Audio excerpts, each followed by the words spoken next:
a criação, né, de novos empregos através do empreendedorismo é fundamental para que a gente consiga aí avançar como cidade, né? Deixa eu procurar aqui, o Daniel já entrou.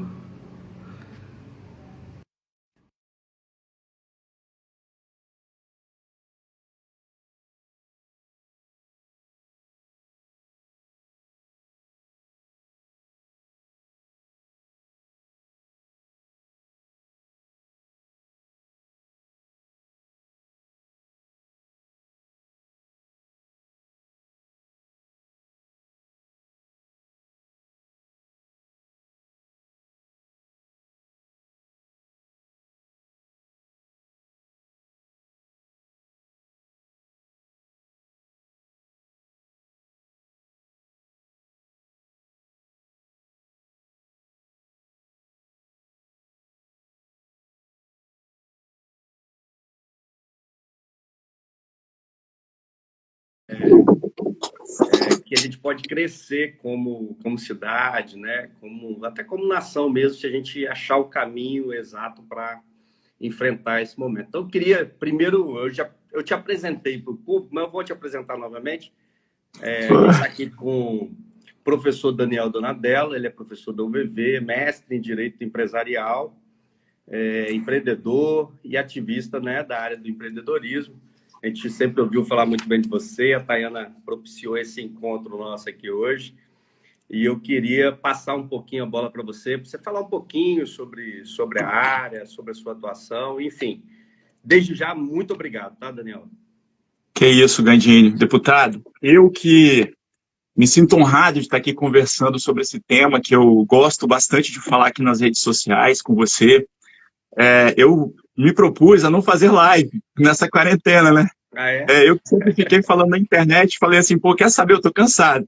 Deixa eu ouvir o que as pessoas têm a dizer, né? Muita gente entrou na internet nesse momento, e é até bacana, né? A gente ficou muito parado em casa, preso em casa, e começou a se socializar via internet, até aquelas pessoas mais conservadoras. Sim. Mas foram 18 lives negadas, olha só. Mas aí... Obrigado. Mais honrado agora ainda. O convite foi de uma pessoa especial que está no coração, Obrigado. e ainda mais, pô, sendo você um deputado, né, uma pessoa que tem essa vertente aí da área política, né, que a gente aprecia bastante, uma pessoa séria, e também da área do direito, né, como eu, só que você se vira do lado do direito público, né, e eu pro lado do direito privado, mas a gente se comunica, poxa, isso aí é fantástico, essa comunicação é fantástica, né? E posso falar um pouquinho sobre essa questão do empreendedorismo, como é que isso preencheu as minhas veias, assim? Claro, claro, a gente está aqui para te ouvir. Então, inclusive, só antes, Daniel, só falar, a gente está construindo nesse momento o projeto Vozes de Vitória. A ideia é a gente ouvir o máximo das pessoas para construir um plano para a nossa cidade, né? A gente tem muita já vivência da cidade, mas a gente acredita que ouvindo as pessoas nesse momento, a gente vai conseguir avançar ainda mais como cidade, né? Então, esse plano é um plano colaborativo, por isso que a gente está convidando todos vocês, e o Vozes está aqui hoje para ouvir sobre empreendedorismo, com uma pessoa que sabe do assunto. Então, eu queria te ouvir mesmo. Pô, que bom. Que bom saber, bom saber. Então, eu costumo falar isso para os meus alunos e vou falar aqui para todos vocês, seguinte, que, na verdade, essa veia empreendedora começou em mim um pouco assim, foi no meio da faculdade de Direito. Todo mundo que começa a fazer Direito acha que vai ser advogado ou que vai passar num concurso público, não é isso? Eu nunca tive vontade ou vocação para passar em concurso, nunca pensei em fazer concurso na minha vida. E quando eu fiz a faculdade era bastante tradicional, e eles falavam muito do concurso, então eu estava meio frustrado quando eu estava saindo da faculdade, porque eu era um cara que não estava disposto a fazer concurso. Até pensei assim, pô, será que eu teria que fazer? Fui para o tribunal, Gandini, fiquei umas 3 semanas lá e pedi para sair. Na assessoria, para você ver que não tem, né? Cada um tem um perfil, né? Tem um estilo. E aí, eu só me encontrei quando eu fui fazer depois da graduação, eu já dava aula. Isso era o que estava me mantendo, né? Aula em cursinho preparatório para concurso, tinha um fixo, nada demais, mas era o que me mantinha. E aí eu comecei a fazer uma pós-graduação em Direito Empresarial. Você acredita que a gente teve que levar pessoas de outras áreas, porque só o pessoal da área do direito não preencheu as vagas da pós, pessoal bastante conservador ali no mundo jurídico, né? Conseguimos. E aí esses profissionais de São Paulo, que geralmente eram grandes empreendedores, até advogados empreendedores de São Paulo, me fizeram ver um mundo totalmente diferente. No Espírito Santo a gente pensava muito no concurso. E lá, essa questão empresarial era muito mais ampla, né? Já corria na veia dos caras. E aí eu falei, é o que eu quero, então eu vou começar, né? Tanto na advocacia empresarial, quanto também na questão de montar negócios, reunir com médicos, farmacêuticos, administradores, em restaurantes, ficava tentando bolar ideia de projetos novos, assim, dentro de... focando em empresas, né? E eu lembro que o garçom que atendia a gente durante o ano todo foi o cara que montou a empresa primeiro que a gente. E mostrou pra gente quais eram os desafios. Não é fácil não, e tal. Mas, enfim, estou falando isso porque depois eu percebi que os meus alunos passavam pelas mesmas dificuldades que eu passei. Né? Alunos e ex-alunos, principalmente. Então, muitos deles vinham me falar, tanto na internet quanto pessoalmente, professor, o que eu vou fazer da vida? Eu estou formando, não sei se eu quero advogar, já fiz vários estágios, e não é o que eu gosto, o que eu faço? Será que eu fiz direito à toa? Né? E aí eu falava, olha, não, porque eu fiz direito e me ajudou muito no empreendedorismo. Direito, você estuda direito do trabalho, você consegue demitir, contratar com mais facilidade, você consegue fazer contratos com outros comerciantes, com fornecedores, você entende de tributação, você entende dos direitos do consumidor, é bacana. Direito também serve para você empreender, né, no sentido de montar um negócio. E aí começou essa questão aí de eu tentar tirar um pouco da dor de alguns alunos que não optaram pelo concurso no direito, nem pela advocacia, ou até mesmo pela advocacia, mas um cara que seja empreendedor, né? E aí eu queria começar já a entrar no nosso tema, Gandinho, dizendo o seguinte, que empreendedorismo não é somente você montar uma empresa, né? A gente sabe disso, mas eu sei que tem muita gente que vai falar, pô, mas como assim só isso não é empreendedorismo? Então, empreendedorismo, nós podemos ter, por exemplo, um funcionário público empreendedor, um deputado empreendedor, como você é, né? Você, com certeza, no seu gabinete tem pessoas que só fazem aquilo que você fala, mas tem outros que já se antecipam, são criativos, têm disciplina, né? São diferenciados. Então, isso é uma pessoa empreendedora. Nós podemos ter um juiz empreendedor, né? Um advogado empreendedor. Só que a gente vai falar aqui agora é sobre o empreendedor e empresário, né?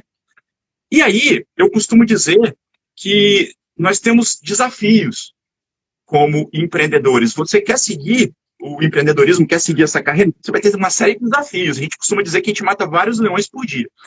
E eu vou dividir esses desafios em dois. Nós temos duas áreas, né? Nós temos os desafios que a gente chama de desafios diários e nós temos aqueles desafios que o Estado poderia nos auxiliar, né? Poderia diminuir esses desafios, não é isso? O primeiro, desafios diários, que são aqueles leões que a gente mata todo dia. Você é empreendedor, você tem que fazer isso. Primeiro, eu não posso ter uma empresa sozinho. Eu tenho que ter funcionários, né? Colaboradores. E aí essa gestão de pessoas é muito complicada, né? Muita gente quer salário, mas às vezes não tem uma formação, talvez nem por culpa dela. A pessoa às vezes não tem o que comer, como é que vai ter formação, né? Então isso até que o Estado poderia estar incrementando. Depois tem, aí esse cara está lá resolvendo o problema do departamento pessoal dele, conseguiu, aí vem uma nova lei. Aí essa lei interfere diretamente no setor dele, ele tem que se virar ali, tem que tentar remanejar e tal, e conseguiu. Depois que ele consegue, vem uma crise econômica. Então ele está sempre com esses desafios, não é isso? Sempre matando leões. E aí eu vou citar aqui uma pesquisa que foi feita em 2017, que vocês conhecem, né, com certeza, que mostra os 5 desafios do empreendedor no Brasil, e que essa pesquisa foi feita com empreendedores de pequeno porte, de médio porte e de grande porte também. E eles disseram o seguinte, que o primeiro desafio para eles é realmente essa questão de contratar, né? Essa questão de gestão pessoal. Formação de líderes, formação de gerentes, formação de uma equipe. Isso é muito difícil para o empreendedor, né? Em segundo lugar, eles disseram que ficou a questão da gestão financeira. Eu até trouxe aqui, eu estou com um computador, custos altos. Poxa, e aí eu acho que o Estado também tem uma parcela de culpa, o Estado também. Eu acho que nesse ponto ele poderia estar auxiliando, né, vamos dizer assim, o empreendedor com relação a essa questão financeira dos custos altos, a inflação e etc., que atrapalham o empreendedor no Brasil. Gandini, o terceiro desafio que foi muito citado pelos empreendedores em 2017 foi a burocracia. Então, acho que todo mundo estava esperando isso, né?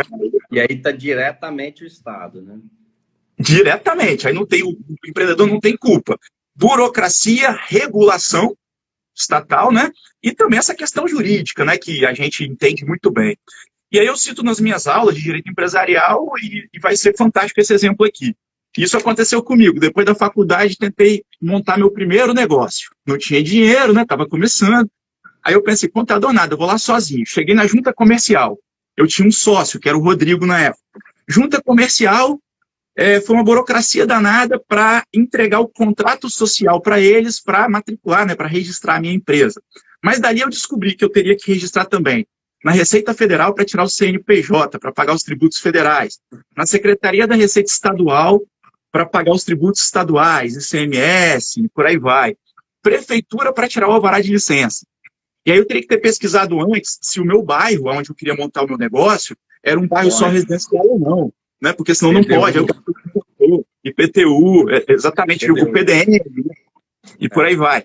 Depois registrei no bombeiro, aí tem que ter o aval do bombeiro, INSS, vigilância sanitária, porque o negócio tinha a ver, aí tem a vigilância sanitária estadual e municipal, órgãos ambientais, IEMA, CIAMA, IBAMA, regulação fiscal, questão trabalhista, e aí veio depois o pior, imposto, taxa, empréstimo compulsório, contribuição social. Só de ouvir eu já estou cansado aqui. Cansei. O pessoal vai até sair aqui falando assim, pô, não quero mais isso não. Essa live vai existir, cuidado. Mas não, é gratificante, é gratificante. Depois da burocracia, os empreendedores do Brasil falaram sobre um outro problema, que seria o quarto problema da vida deles, que é a questão da inovação. Pô, o cara está começando, o grande até que consegue, mas o cara está começando, como é que ele vai ter tecnologia, né? Mal tem um computador, né? Isso, né? Exatamente, então, tecnologia para oferecer novos produtos e serviços para o mercado. E por último, o marketing e a venda. E aí, eu observei aqui no computador um índice de cidades empreendedoras no Brasil também de 2017, que é o ICE. Fala só uma coisa aqui, Daniel. Eu destaquei duas coisas para conversar com você. Eu peguei esses 5 problemas, né? Tá listado aqui, eu ia te perguntar sobre isso. É bom que você está fazendo a palestra sem precisar nem de interação. E tinha pego também o último, que é de 2017, do Índice de Cidades Empreendedoras. Então, assim, que bom. Acho que a gente está alinhado no pensamento. Eu tinha pego essas duas lâminas aqui, eu até abri no computador para conversar sobre isso. Que bom que você já está passando para elas, né? E aí os desafios na verdade, claros aí na cidade, né? Eu acho que é a Endeavor, né? É da Endeavor que você está falando, né? Isso aí. Na verdade, eu vou levantar a bola, você vai cortar daqui a pouquinho. Tranquilo. Eu quero saber de você também. Então, aí está falando que o Brasil avançou na liberdade econômica, né, nesses últimos anos, e alavancou a posição de número. Aí parece assim, 144 no ranking, né? 144 no Brasil, que é um grande país no mundo e tal. Graças às reformas trabalhistas, previdenciária e também essa desburocratização promovida pela Lei de Liberdade Econômica, que a gente sabe que aconteceu aí há pouco tempo, né? Mas a gente está muito aquém, Gandini, do que a gente espera e do que a gente merece, não é isso? Um país que paga tributos como a Alemanha e Dinamarca, e que tem uma contraprestação como Etiópia e Angola, não merece só isso, né? Verdade. E aí eu falo que Vitória teve o título aí de terceiro município, né, empreendedor aí do Brasil, acho que perde para Curitiba. São Paulo com certeza é o primeiro. São Paulo é um país dentro do Brasil, né? Mas acho que Curitiba ficou em segundo. São Paulo e Floripa, eu acho. Floripa, desculpa. Mas Curitiba está entre os 5, eu acho, né? Tá também. Então, e por mais assim que a gente tenha avançado muito, né, nós temos muito a melhorar ainda. Eu acho que a gente tem muito a melhorar em desburocratização, já que a gente está falando agora de Vitória, né? Eu pesquisei bastante aí no site, até coloquei alguma coisa na rede social. Eu acho que a gente avançou. Foram 15 anos de decadência, avançamos um pouquinho a nível de Brasil, mas precisa melhorar. essa questão da desburocratização com relação ao alvará, ISS, com relação à regulação do município, né? Gandini, até falando sobre isso, tem um aluno que tinha um restaurante, mas aí, no caso, no outro município, que é Vila Velha, e ele estava falando que estavam implicando com o letreiro do restaurantezinho dele e da sogra, Gandini. Aí ele não tinha dinheiro para pagar o letreiro, ele tirou o letreiro, porque era maior do que podia. E aí ele colocou um reboquezinho em frente ao restaurante, porque tem roda e eixo, então não tem regulação para isso, e colocou o letreirozinho dele lá, que é restaurante. Então, essas coisas, né, que a gente tem que analisar, né? Liberdade para o empreendedor, eu acho que é fantástico a gente falar um pouco sobre isso. Queria até saber de você se você tem alguma ideia com relação a essa questão da liberdade dentro do município de Vitória para empreender. E uma coisa muito importante, pô, a gente gosta de viajar, principalmente dentro do Brasil, eu gosto muito de viajar dentro do Brasil e conhecer o Brasil, né, Gandini? Eu sempre falo que eu acho Vitória uma das duas cidades mais maravilhosas do país, né? O problema de Vitória é que está muito perto do Rio de Janeiro, que já é maravilhoso por natureza, mas Vitória, se não é mais bonita, é igual, né? E aí nós temos muqueca, panela de barro, parques ecológicos, praias, ilhas. Nós temos tanta coisa e não tem muito incentivo público. O que a gente tem, muitas das vezes, são coisas feitas por empreendedores, né? A gente vê aqui do lado o Morro do Moreno, não é Vitória, mas, poxa, você vai em Camboriú, você vê assim, aquele teleférico fantástico, né? Num morro que parece o Morro do Moreno. E aqui a gente tem mato, buraco, né? Não tem incentivo.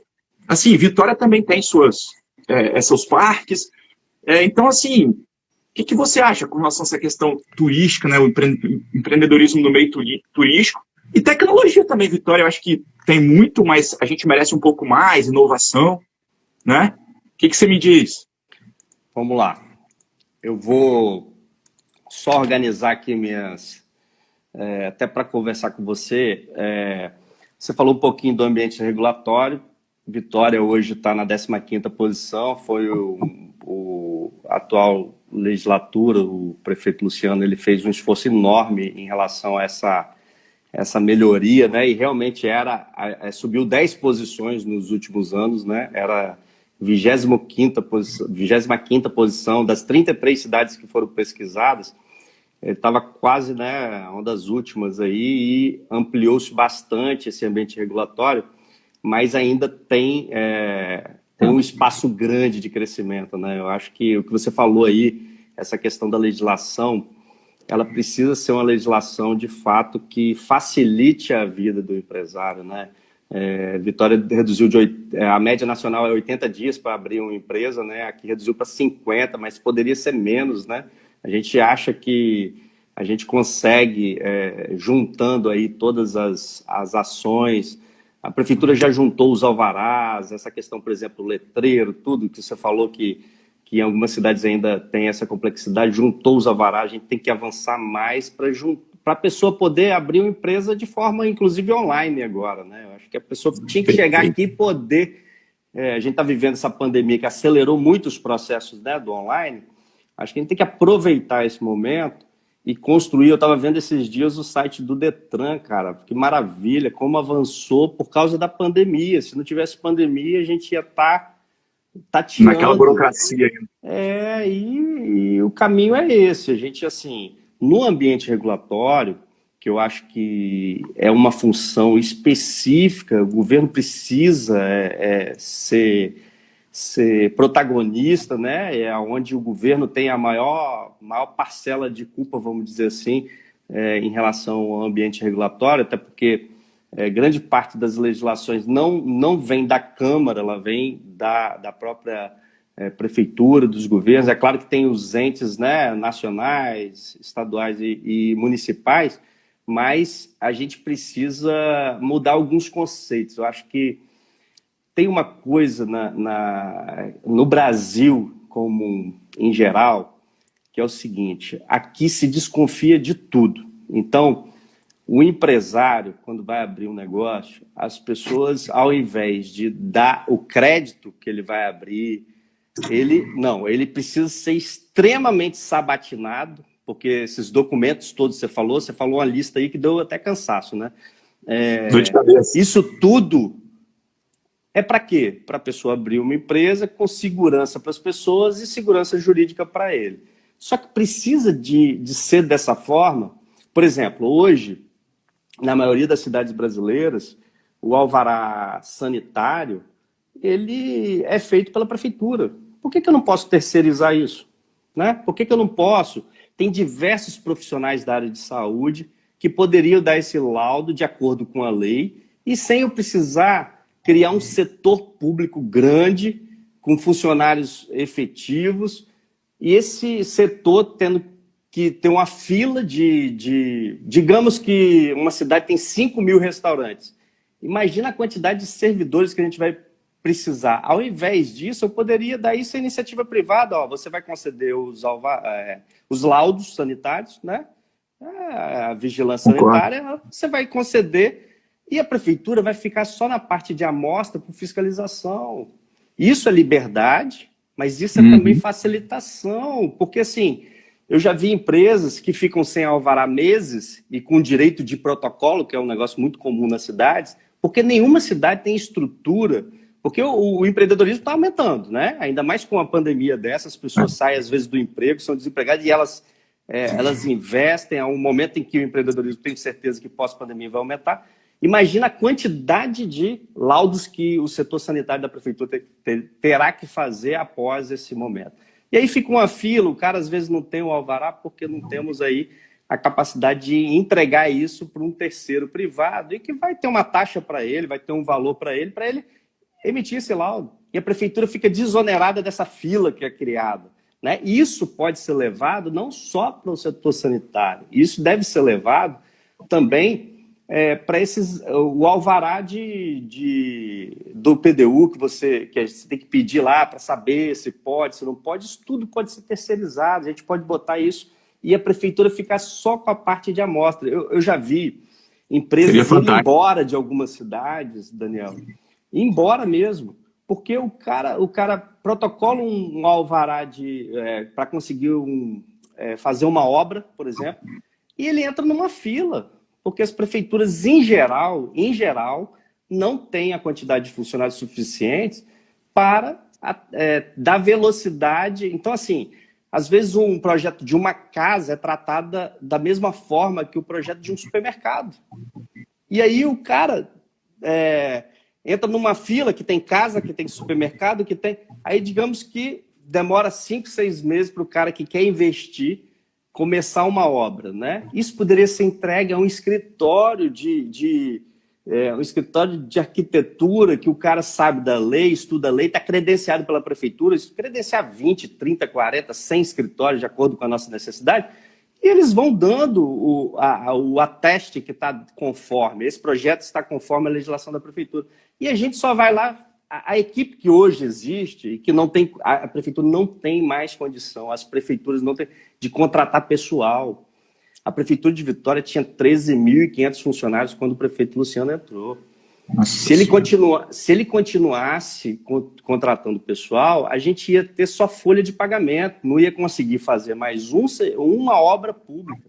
E nós tivemos uma queda de receita absurda, uma queda de receita por causa do fim do Fundap, que as pessoas ainda não entenderam. O Fundap é o seguinte, era um dinheiro que circulava aqui. E ele saiu daqui e foi para São Paulo, por causa de uma decisão política de Brasília. Tiraram aquele dinheiro que ficava aqui e foi para São Paulo. Ele não sumiu do Brasil, mas está em São Paulo. O que aconteceu? O dinheiro parou de circular aqui, a gente tem diminuição, né? Com essa queda de receita, quando você tem um número de funcionários absurdo, como tinha a Prefeitura de Vitória, você ficou com capacidade de investimento baixa. E aí você precisou o quê? Diminuir o número de contratações, mas o atual prefeito conseguiu segurar todos os serviços públicos, mas nós ficamos quantos anos para voltar à capacidade de investimento, ter capacidade de investimento? Isso tudo precisa ser pensado, a gente precisa parar de fazer o que não é atribuição da prefeitura. E aí, para o empreendedorismo, para a liberdade econômica, isso é fundamental, a gente precisa entregar ao setor privado uma série de questões. E sabe por que não se faz isso? Porque se desconfia de todo mundo. Todo mundo quer, na cabeça eu acho que até do legislador, enfim, todo mundo quer abrir quer construir um imóvel de forma errada, todo mundo vai abrir um restaurante, mas não quer cumprir a legislação. Parece que é isso. E eu acho que é o contrário, todo mundo quer fazer certo. Eu também acho. Eu podia até pegar esse gancho e falar uma coisa que eu quase eu não ia lembrar de falar, que é o seguinte, é um exemplo interessante dentro do que você está falando. Nós sabemos que o empresário, ele existe, ele trabalha, o objetivo dele é conquistar o lucro. Só que, poxa, pela legislação hoje, porque antigamente não era assim, o objetivo do empresário também é satisfação do cliente, né? É a questão da responsabilidade social, porque o empresário ele gera emprego, ele gera renda, ele gera impostos, não é isso? Só que é impressionante, o que você está falando é muito sério, porque nós temos, o nosso legislador propôs um Código de Defesa do Consumidor fantástico, foi uma revolução do nosso ordenamento jurídico, né? Bacana. Só que ele colocou o empresário como o todo-poderoso, né? O vilão da história, estou brincando, é figurativo, e colocou o consumidor como a parte hipossuficiente, pobre coitado, tadinho e tal, e muitas vezes mas nem sempre, né? E aí o que acontece? O judiciário não, tem que ser imparcial, mas a lei é totalmente desproporcional. E aí o que acontece? Tem até cartilhas, Gandini, tem cartilhas coloridas explicando para a população quais são os direitos dela contra o empresário e tal.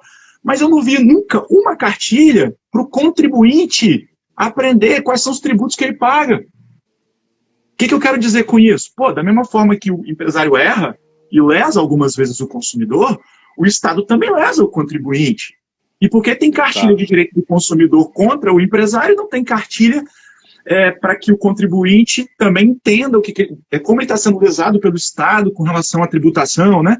Exatamente, o que você falou tem tudo a ver. Parece que eles observam o empresário como algo assim, que não seja muito bom, né? Não, vamos...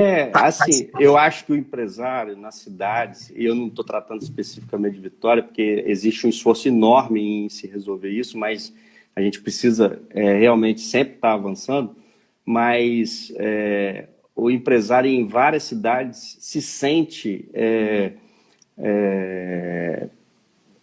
sente que a prefeitura, o poder público, trata ele como um adversário. É isso que eu percebo. Muita gente, quando nos procura, fala, precisa resolver isso, precisa... hoje mesmo tive uma conversa muito boa na FEComércio.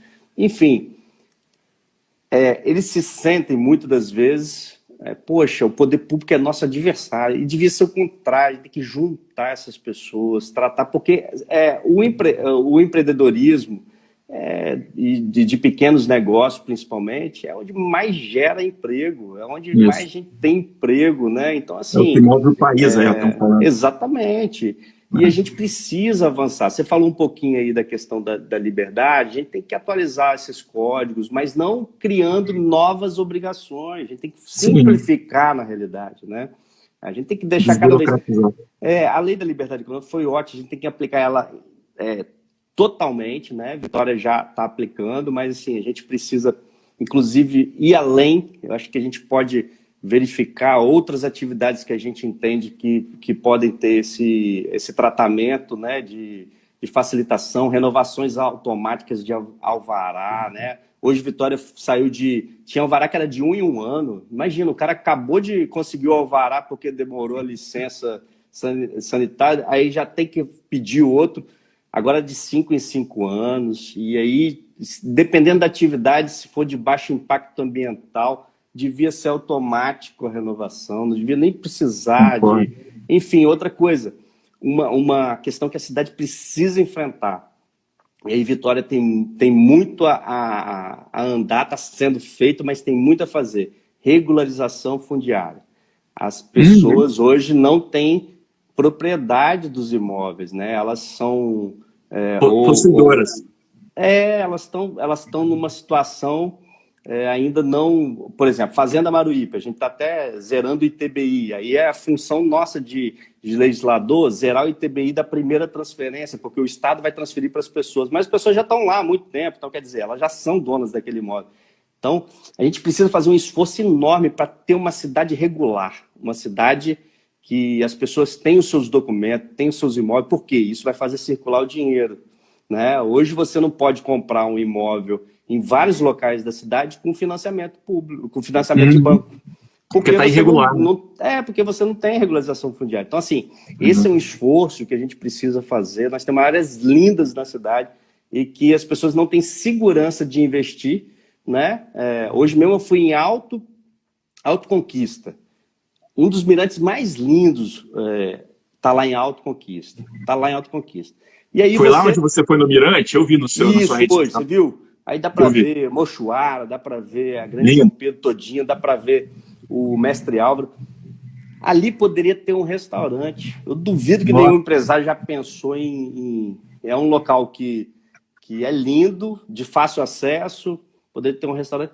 Mas o cara não vai ter propriedade se ele comprar alguma coisa ali, ele não vai conseguir tirar um habite, que ele não vai conseguir ter o alvará, vai estar todo irregular. Então tem gente que só empreende com segurança jurídica. Lógico. A gente que é da área do direito, né? Então o cara vai para lá, vai passar raiva, vai ter que ir fiscal enchendo porque não tem os documentos, enfim. Uma coisa que a gente pensa também, e aí é um desafio, e algumas cidades estão enfrentando, ao invés de dar o alvará vinculado ao habite, vincular ele ao laudo só do Corpo de Bombeiros. Porque muitos locais da nossa cidade não têm habites. Por quê? Porque são áreas não regularizadas. E para regularizar uma área, a gente sabe, às vezes é propriedade do Estado, às vezes é propriedade da União. Então a gente depende, inclusive, de outros entes. Então, se a gente vincular o alvará ao Corpo de Bombeiros, que é o que vai dar segurança que aquele local não vai cair, é o mínimo de segurança para as pessoas que vão frequentar aquele local, a gente passa a ter aí uma desburocratização enorme na cidade também. Mas para isso precisa criar algumas condições. Eu acredito que é possível fazer dessa forma, nós estamos estudando. É uma outra forma de a gente desimpedir e conseguir que as pessoas estejam regulares dentro desse ambiente difícil. Por exemplo, a legislação pública, ela fala que você só pode comprar de pessoas que têm documentação total.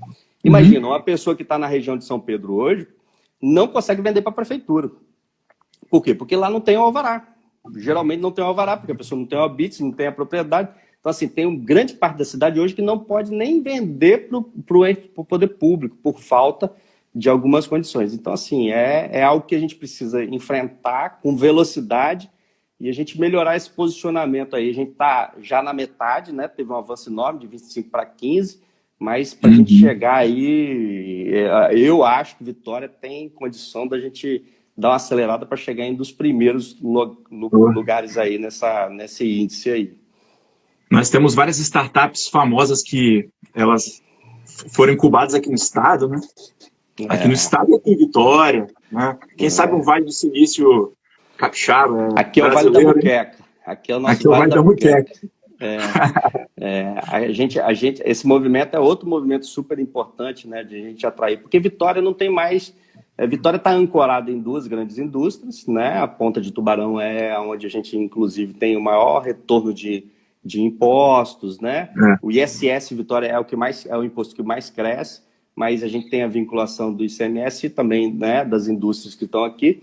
Mas a gente precisa, e aí você falou uma coisa muito legal, nós precisamos ir para a área de serviços e inovação. Vitória só tem esse caminho para seguir, A gente não tem como a gente não tem um lugar mais para instalar a indústria, e também acho que a gente nem quer, né? Porque o que produz a indústria limpa, sim, que é a da inovação.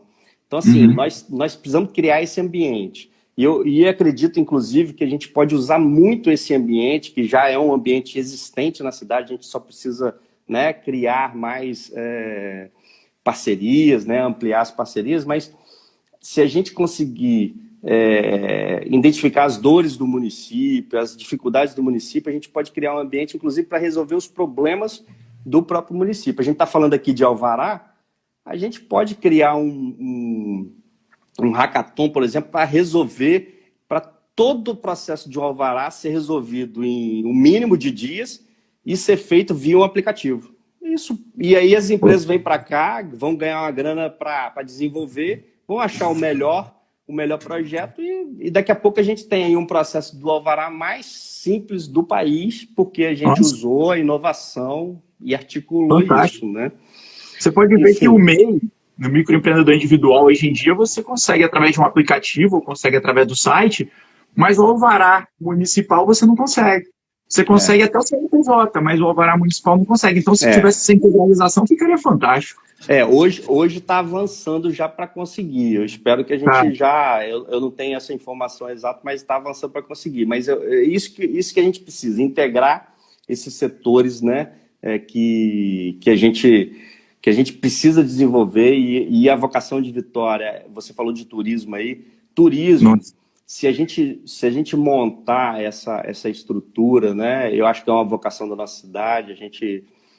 Todo mundo que vem aqui fica encantado, né? O turismo de negócio é algo... As pessoas já vêm por causa do negócio, né? A gente tem que potencializar isso para quando a pessoa chegar aqui, ela ser atraída a outras atividades, né? Se a gente conseguir avançar nessa área, a gente vai desenvolver várias outras, né, possibilidades de pessoas empreenderem na nossa cidade. Então, assim, são desafios enormes, mas Vitória, por exemplo, está aqui no índice também que você citou. Capital humano é o segundo, né? Nós estamos em segundo em capital humano, que boa parte dos 5 desafios que você falou tem a ver com capital humano. Então, assim, por exemplo, gestão de pessoas tem a ver com capital humano. Então, a gente aqui pode ter esse desafio diminuído. Gestão financeira tem a ver com capital humano também. Burocracia tem a ver com a gente, com o Estado, né? Que a gente precisa reduzir. Vitória está nesse caminho de redução. Inovação, e aí é criar o ambiente da inovação, que a gente tem como criar, a gente está aí próximo do centro de inovação, construir com esse... E eu acho que aí a gente tem que ir para parceria público-privado. Não adianta a prefeitura querer fazer, ser protagonista na inovação. A gente tem que criar o ambiente. E a gente tem muita gente, a gente tem PicPay, Chip, Wine, está tudo aqui. Então essas pessoas já existem, né? A gente precisa articular esse setor. Essa parceria público-privada, né? Não, é isso aí. Essa parceria público-privada é fantástica. Isso tem que acontecer realmente. Tem acontecido, mas falta muita coisa ainda. Você está certíssimo. Estou gostando das suas ideias. Nós estamos aqui, eu vou pegar algumas coisas que a gente desenvolveu aqui. Na área do turismo, por exemplo, a gente tá com algumas ideias. Por exemplo, a gente tem o nosso Parque da Fonte Grande, né? Que é um parque lindo, é um parque do governo do estado, mas a gente faz o uso aqui, né? Você falou aí de Curitiba, né? Você falou Curitiba? Eu falei sobre... Eu dei um exemplo do Morro do Moreno, que fica em Vila Velha, né? Mas todo mundo gosta e chega lá para ver Vitória, né? E falei eu esqueci o nome do morro lá de... Balneário Camboriú. Falei. Balneário Camboriú, exatamente. Eu conheço Balneário. Então, aquele teleférico. Então, assim, pode ser a nossa Fonte Grande, por exemplo. Eu estava até conversando acho que ele está até aqui com a gente, o Felipe Ramaldi, a gente fazer algumas concessões ali. Por exemplo, a gente tem uma área linda dentro da cidade, que pouca gente conhece, infelizmente na cidade pouca gente conhece, que as pessoas vão lá para ver a lua, né? A lua cheia, que a gente pode ter um camping privado ali. Imagina, os pais que não podem levar, né, que tem que viajar para levar num camping, o filho quer passar uma noite legal e tal, um camping privado. Daqui a pouco do camping você tem a tirolesa, daqui a pouco da tirolesa você tem... E isso tudo gera preservação, porque é um ativo fantástico que nós temos e que nós não podemos perder. Então, assim, quando as pessoas ocupam esses lugares, a gente evita que exista uma ocupação irregular, porque a gente vai ter ocupação, a gente vai ter, né, um trabalho. Tem mirantes lindos, estão todos reformados, lindos, os mirantes lá na Fonte Grande. Essa parceria público-privada é fundamental para a gente ativar vários negócios. Nós vamos ter um investimento agora, Daniel, na Orla Noroeste. A gente conseguiu captar, eu fui secretário de Planejamento em Vitória. No período a gente conseguiu captar 100 milhões de dólares do BID, é um banco interamericano, né, de desenvolvimento. Ele não é um banco comum, é um banco que investe a ideia deles é transformar realidades. Então, eles decidiram que Vitória seria uma das 5 cidades que eles escolheram no Brasil para transformar alguma realidade que a gente propusesse a eles. nós propusemos eles fazerem uma grande reformulação na nossa Orla Noroeste. O que é a Orla Noroeste? É de Santo Antônio até Andorinhas ali, grande parte da Orla Noroeste. Pega a Ilha das Caieiras, né? A primeira etapa desses 100 milhões de dólares começa em São Pedro e vai até Resistência. A gente vai ter uma remodelação de toda aquela orla, retirada de todo o fluxo de esgoto que ainda tem ali, né? Nós temos uma captação, apesar de ter rede, tem muitas ligações irregulares, tem alguns lugares que não tem rede, nós vamos tirar todo o esgoto daquela orla e uma remodelação daquilo tudo. Imagina o que isso pode gerar de novos empreendedores, né? Vinculados à área do turismo, principalmente, né? Aqui tem a Ilha das Caieiras, que é bem famosa ali, né? Agora, isso já é realidade ou é algo que ainda... Então, já é realidade. Nós temos o contrato já assinado com o banco, a gente já pode pedir os desembolsos, né? Assim, eu já tenho o projeto da primeira etapa, e nós já temos o projeto da primeira etapa executivo. Nós estamos em burocracias, que sempre existem, mas de construção de algumas coisas que o banco exige que tenha de acompanhamento, né? De contratação de controladora que faz acompanhamento das obras. Então está nessa fase e logo depois começa a se licitar essas obras, né? Foi uma construção muito interessante e que vai reformular toda aquela área norte da cidade de Vitória, e a gente vai ter ali uma orla como tem em Camburi, né? Como tem na Praia do Canto. A gente vai passar a ter orla em toda a nossa Bahia e isso vai ativar a possibilidade de diversos empreendimentos na cidade, né? Eu acho que isso é a função do poder público, né? Sim, vai mostrar que Vitória realmente é uma ilha, né? Agora. E as pessoas conhecerem, né? Porque muita gente não conhece, porque às vezes não tem o que fazer da lá. Vida da cidade. As pessoas falam, poxa, eu vou lá fazer, né? O que eu vou fazer? Tem a Ilha das Caieiras, que é o local que as pessoas ainda conhecem, né? Mas fora a Ilha das Caieiras, a gente tem uma orla linda, de fora a fora ali, que as pessoas não conhecem. Santo Antônio tem uma orla linda.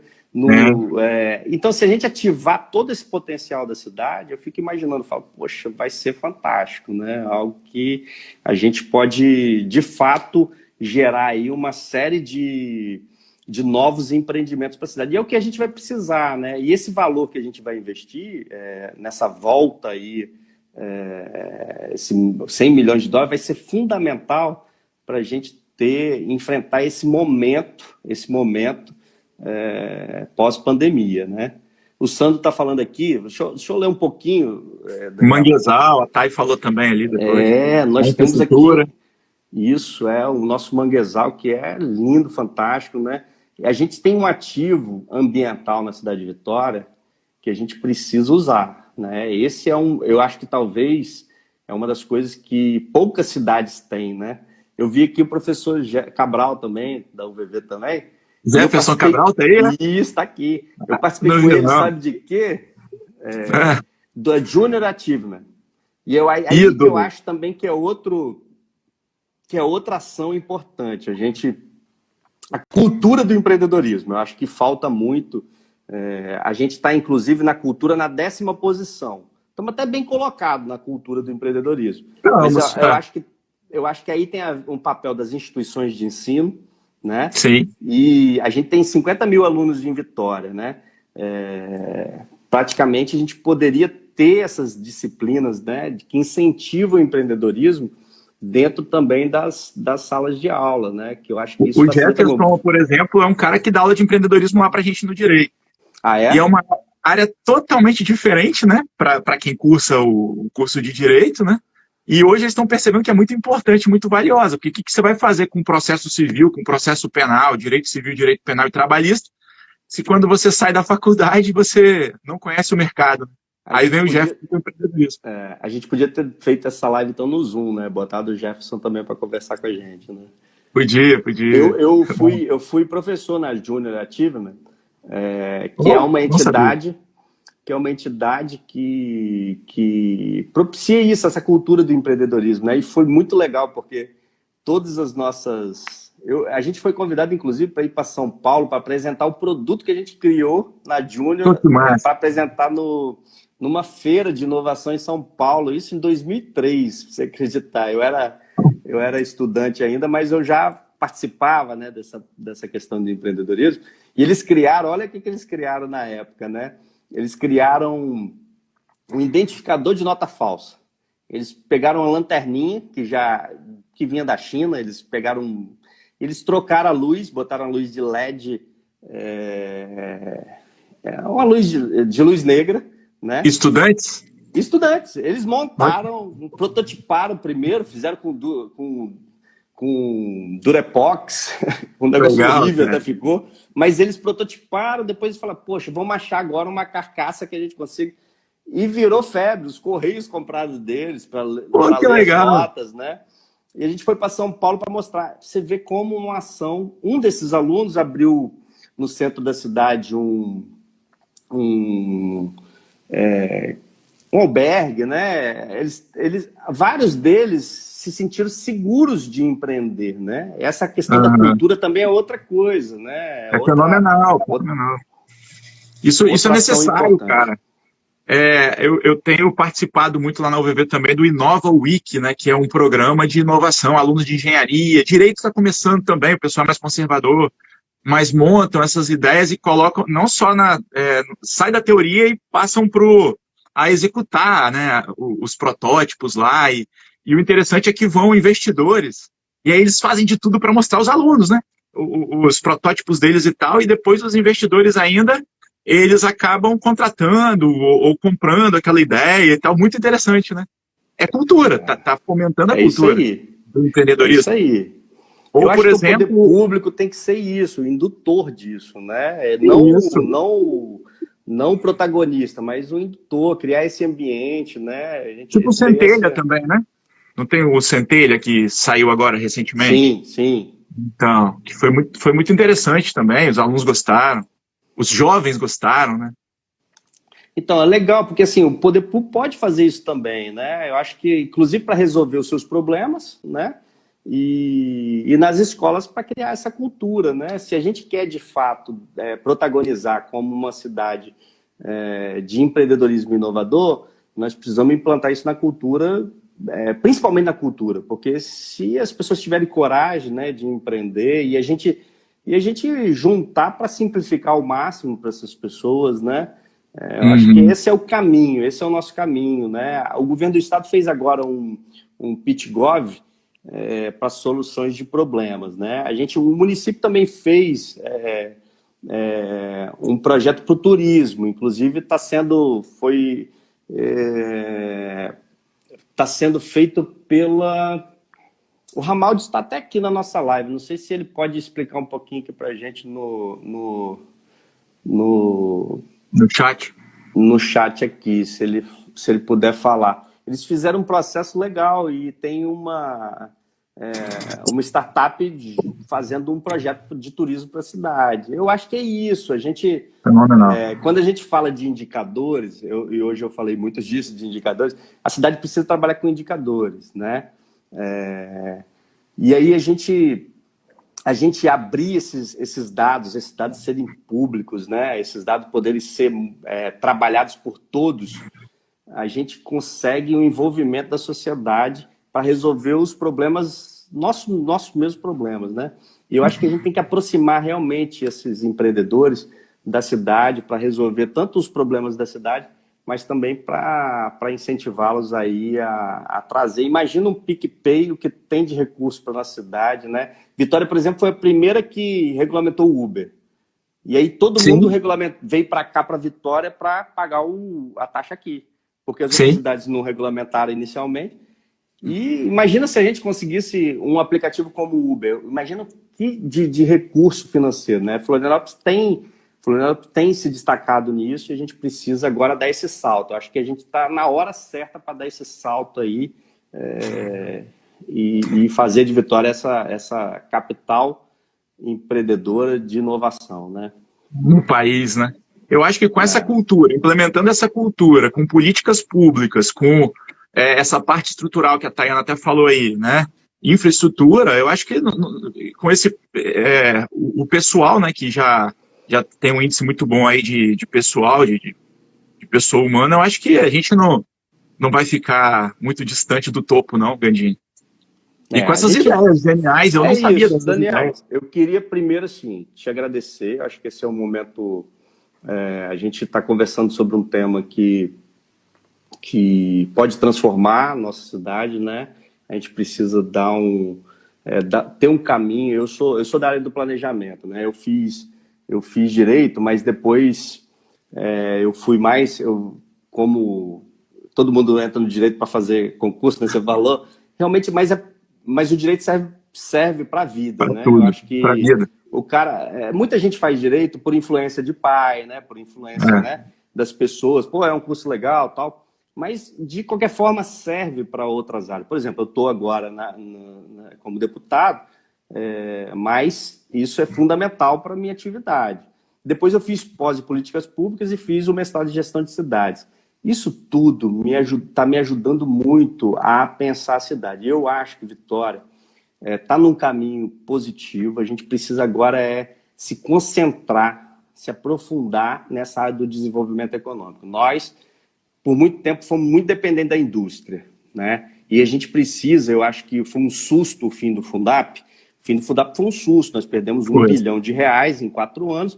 Então, isso fez com que a gente repense nossa matriz econômica, né? Isso é fundamental que a gente possa fazer. A gente estava muito confortável, né? Estava indo no caminho 100 milhões anos a mais. Todo ano, eu lembro do primeiro governo, primeiro mandato meu, era o prefeito, inclusive, era o João Cosa. Era 100 milhões todo ano a mais. Então, assim, era dinheiro que não acabava mais. Com o fim do Fundap, todo mundo falou, epa, para aí. A máquina pública não pode ficar desse tamanho todo, que é um absurdo, Acharam que a gente né? ia afundar, né? Mergulhar. E a gente precisa agora ter um plano para diversificar a nossa matriz econômica. Eu acho que o empreendedorismo inovador é fundamental e é o caminho, e aí entra turismo, entra cultura, entra isso tudo, para que a gente possa fazer essa transformação aqui na cidade. E eu queria contar com você para nos ajudar a construir isso, né? Já nos ajudou hoje um pouco, né? Conversando, mostrando aí as nossas potencialidades, mas queria contar com você e toda essa equipe aí, essa galera que faz o empreendedorismo no Espírito Santo. Vou deixar você falar para a gente finalizar a nossa live. Eu só tenho a agradecer essa dor que já foi minha, né? E que hoje é dos meus alunos, dos meus ex-alunos, que são profissionais no mercado, mas que estão sempre se atualizando, tentando matar esses leões, né? Eu te agradeço porque você é um representante nosso, e que também saiu desse berço do direito aí, né? Mas você é um representante nosso no legislativo hoje, quem sabe no executivo, e conhecer um pouco mais dessa sua veia empreendedora, né? Dessas ideias que eu achei fenomenais aqui. Essa, então, aí do litoral norte, ele é fenomenal. Norte, né? Então, noroeste, a gente chama. noroeste, do contorno da ilha, né? E assim, eu li muita coisa sobre você aqui, essa questão tecnológica, suas ideias, né, da desburocratização dos alvarás e tal. Eu estou encantado. Eu acho que a gente precisa realmente disso, de pessoas que gostem de estudar o tema, né, que não pode ser a gente não pode decidir por conta própria, né, testar com o poder público, com o dinheiro público e tal. Então, eu acho que tem que ser assim mesmo, tem que ser através de projetos sérios, tem que ser através de bastante estudo, uma equipe bacana, né, unida com a gente, tem que ter essa parceria público-privada, como você está sempre dizendo aí o tempo todo, eu acho fantástico isso, e, pô, um cara novo, né, que a gente conta, né, para que a gente possa ter uma cidade melhor no futuro. Eu espero que um dia a gente faça uma live dessa, tomara que não seja numa próxima crise, mas que a gente esteja falando desse passado. Pô, lembra que a gente era, né, o 144 do ranking, a terceira capital aí, que hoje nós estamos em primeiro, e lembra que eu falei que ia fazer isso e fiz? Pô, eu tenho certeza que isso vai acontecer ainda. Até arrepiei aqui, porque eu tenho política como vocação, eu não tenho como atividade só profissional, é a minha atividade profissional, mas assim, eu tenho como vocação, então assim, minha meta é realmente modificar a vida das pessoas para melhor. Então, eu gosto muito de conversar sobre a cidade, sou apaixonado por Vitória, E fico muito feliz de ter pessoas como você assim nos contribuindo. Só falar aqui que eu pedi uma ajuda aqui, o Marcelo Herzog botou aqui. A Mito Games está desenvolvendo o VIX Experience. É isso mesmo? Experiência Vitória em parceria com a Cedetiv, por meio do edital do FindesLab. Ó, já é uma ação de parceria importantíssima. O FindesLab está desenvolvendo, a pessoa vai ter uma experiência em relação à Vitória. É isso, a gente precisa disso, de mais disso em todas as áreas, na área de saúde, na área de educação, na segurança, para resolver todos os nossos problemas, né? Então, agradeço muito aí sua participação. Tem bastante gente escrevendo aqui, eu vou pedir desculpa, tá, gente? Porque realmente, durante a live, a gente acaba concentrando aqui, se a gente for ler tudo, a gente acaba se perdendo, né? O Felipe Ramaldes botou aqui, o turismo gamificado. E tem essa tendência, né, do game, né, para comunicar. E comunicar agora com o jovem tem que ter muita vontade, né? Essa parte que você falou do marketing e vendas aí, a pessoa tem que inovar, né? Enfim. Tá todo mundo na telinha, né? O Sandrão está aqui também, o Sandrão que faz um negócio fantástico, que é o Baleia Jubarte, né? O Instituto Canal, que foi uma grande revolução aqui. Sandrão, parabéns. Fantástico. Nós temos uma galera boa aqui. Então, assim, a gente vai encerrar a nossa live, nós estamos chegando aí no último minuto. Mas queria agradecer, Gandini, meus ex-alunos, meus alunos que eu vi também participando. Obrigado. Legal. O pessoal da área do direito aí também, profissionais. Obrigado, gente. Legal. O Marcelo está falando do turismo 4.0. Marcelo, depois eu te convidar aí para a gente conversar sobre isso. Quero entender um pouco mais sobre o turismo 4.0. Estou muito interessado porque Vitória precisa, de fato, dar esse salto no turismo. Nós temos atividades básicas ainda para resolver. Esgoto, algumas coisas, mas eu acredito que a gente junto pode dar um salto também nessa questão do turismo aí. Já tem melhorado, né, as ocupações de hotéis, uma série de coisas melhoradas na cidade, mas esse pós-crise a gente vai precisar se reinventar. Então, Deus abençoe todos aí, agradeço, Daniel, brigadão mesmo, foi um papo muito legal, e acredito que a gente vai voltar aqui para fazer, conseguimos ficar em boa parte do ranking aqui em primeiro, tá bom? É isso aí. Deus abençoe. Fica com Deus. Noite. Um abraço. Boa noite, gente. Um abraço.